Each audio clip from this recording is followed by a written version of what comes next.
This is an experiment of analog input and analog output. This is potentiometer. When you keep the potentiometer keeping the knob facing towards you in the upward direction, the rightmost knob or the rightmost side, rightmost will be your positive direction, that should be connected to plus 5 volt. The leftmost one is a ground, so it should be going to the Arduino ground, and in between one, there are three, right? So in between one, this wire should be connected to the analog input. For analog input, you can use any of the 6 analog input pins, that is A0 to A5, that is available in the Arduino. Right now, according to the code, the in between this red wire, you can see the in between this red wire is connected to A0. I have used breadboard to connect the following. So these are the 3 wires you can see in the Arduino board. One is going to the plus 5 volt, one is going to the ground, and one is going to the A0. Okay, so and through the breadboard, these 3 are connected to the water potentiometer according to the circuit.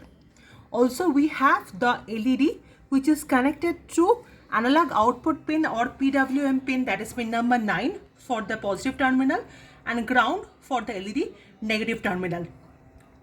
Right now LED is not glowing.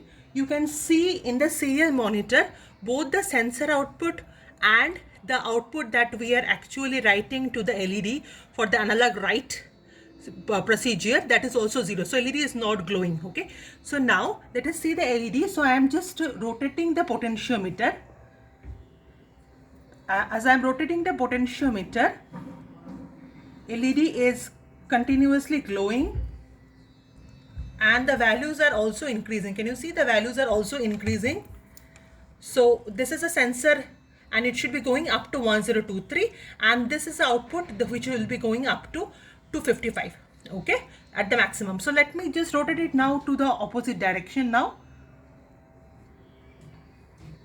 So you can see once again it is dimming, and it is also like it has reached, one second, just let me rotate it. Yeah, so it is now 0, and this sensor output and this sensor output and also the analog write output is both is 0. It is not dimming. One second, just let me show it. This just LED, I am just rotating the potentiometer. It is now continuously glowing as it is analog write. So there is a slight fluctuation because of the loose connections. Okay, now it is fade. Now it should fade. Yeah. So it is a continuous glowing, and if I rotate in the opposite direction, it should fade. Okay. Thank you. I hope it is clear.